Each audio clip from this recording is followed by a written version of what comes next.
Today I'm talking about celebrating the small wins. I'm also talking about why every step matters. With this being said, how do we celebrate small wins? A win is defined as acquiring or securing something due to a contest, conflict, bet, or another endeavor. With this definition, a win requires a sense of competition. The competition of man versus man, man versus self, and man versus nature.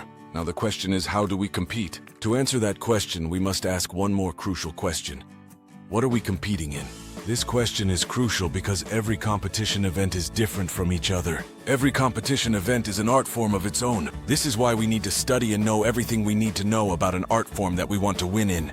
What do I mean by this? We need to study the rules and regulations first. We need to study the strategies and the play styles right after. Next, we need to master these strategies and play styles so no one else can outperform the same play style as us. Last but not least, we need to break these same strategies and play styles after a successful manifestation. Why would we do this? This is because of the maturity of the product. If we do not grow over time in the market will leave us behind. Everyone else would catch up and will soon match or outperform us. The essential principle of ritual and habits, going back to the importance of first knowing the rules and then figuring out the strategy to win while following these rules. This is all about having the perfect plan. Our plan must be perfect. However, our application of these plans will never be perfect 100% of the time. This is why we must be more proficient first than perfect. Perfection will be the final step out of many that come before. With this being said, how can we be proficient? Proficiency is when we are competent and skilled in doing or using something. According to this definition, proficiency will take time to reach mastery and be competent. How long it will take to reach mastery? It will take 10,000 hours or about 8 to 10 years to reach this milestone. That is why it's really important to be consistent and persistent while we perform to the best of our ability at the moment. Since we are mentioning consistency and persistence, we have to also talk about rituals and habits. This is not about forcing ourselves to do the same thing every day until we succeed in it. It's about having a disciplined habit and ritual that is performed without any necessary consciousness. If we do something for years to come, we must not think about it. This is about the idea of setting it and forgetting it. This is about a system. If we want to celebrate small wins, building habits is the first step. It will take a minimum of 2 weeks. This is a minimum time to build habits because it varies from person to person. What does this mean? This means that it will account for the severity of the old habits. This is all about change. The truth is that change will take time. Joy vs. happiness. We are mentioning small wins. We cannot leave out joy and happiness. Is there a difference between joy and happiness? The simple answer is that joy is internal pleasure.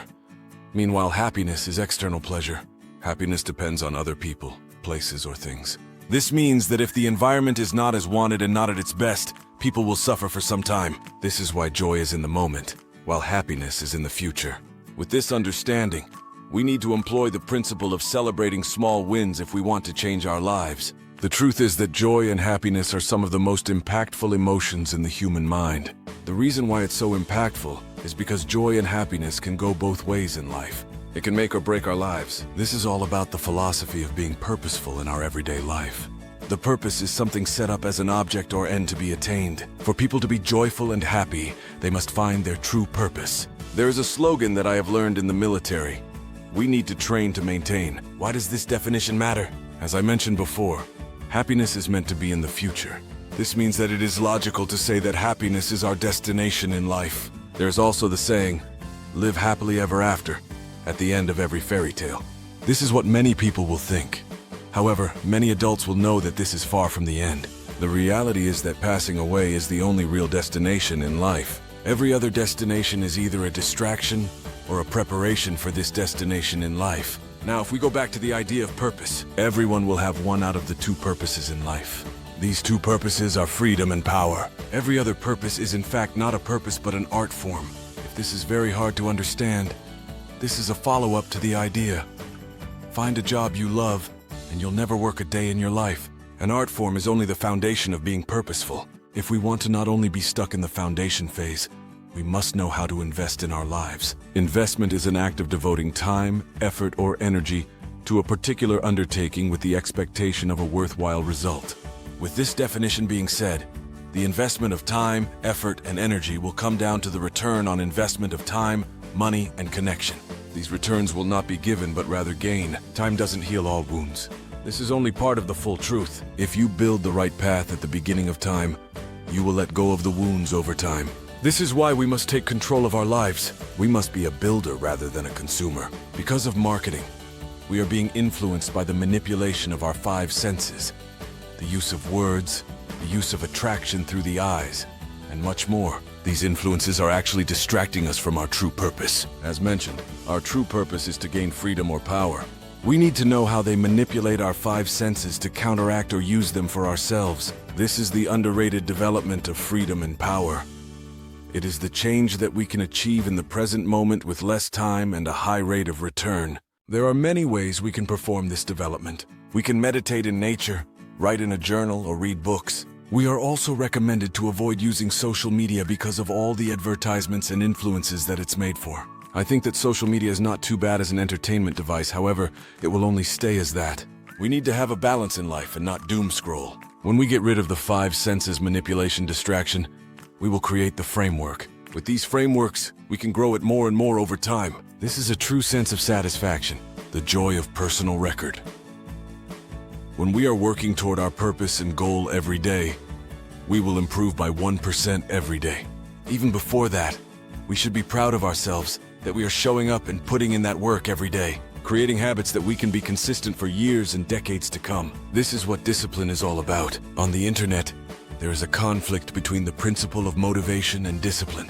What is the difference? Motivation is the reason or reasons one has for acting or behaving in a particular way. Discipline is the self-control that is gained by requiring that rules or orders be obeyed, and the ability to keep working at something that is difficult.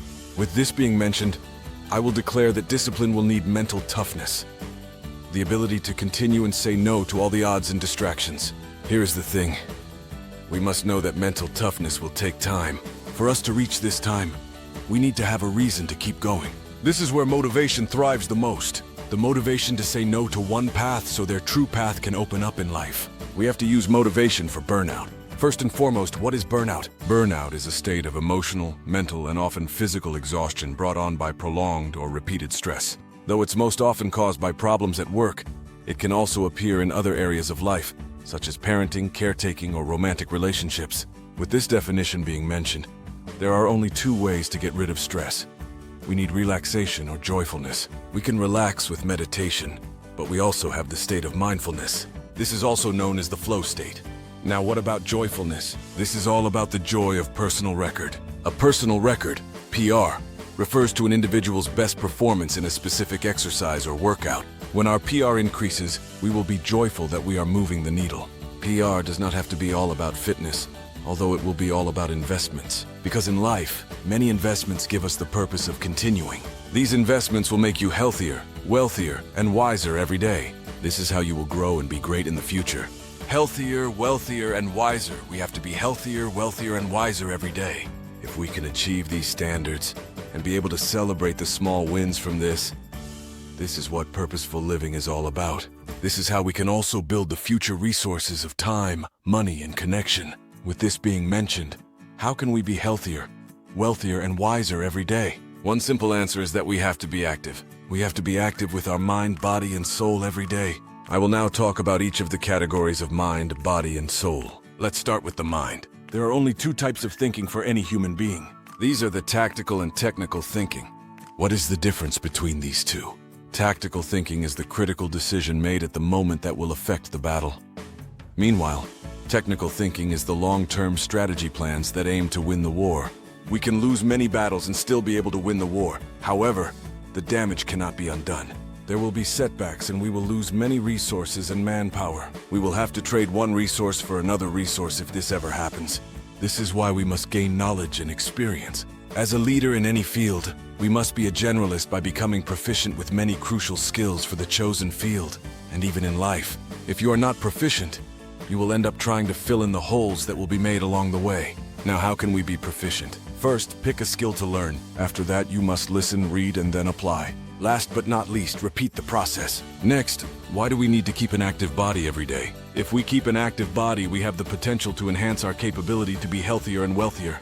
This is about becoming an athlete. I believe everyone should be an athlete.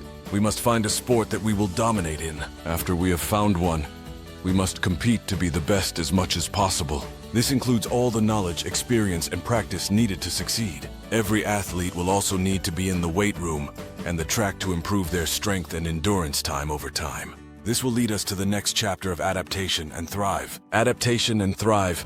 Now let's finish off with how our soul can be active. First and foremost, what defines our soul? In this context, our souls are an emotional or intellectual energy or intensity, especially as revealed in a work of art or an artistic performance. With this definition being said, our soul is correlated with our wisdom. The last two categories of mind and body are enhanced when we have wisdom after a long time of experience under our belt.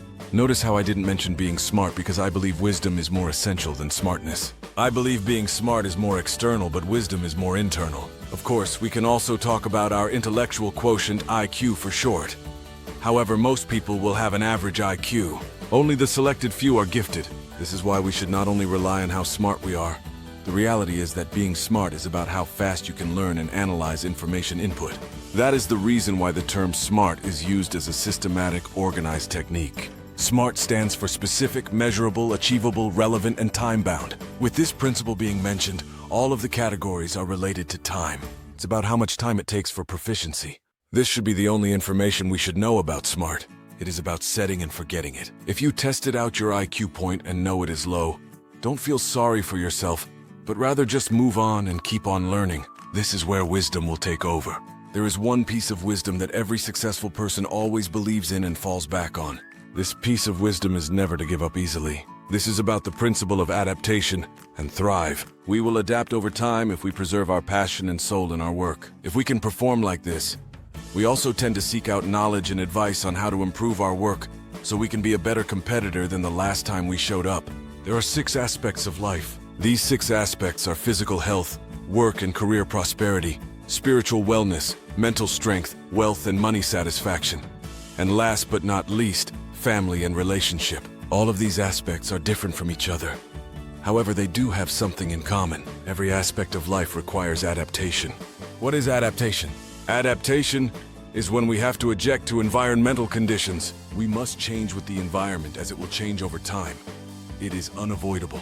If we are wise, we will plan beforehand because we should focus on what we can control.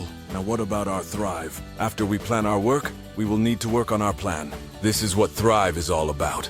This is about maintenance. The art of doing the same process over and over again until you climb to the very top. Here is the catch.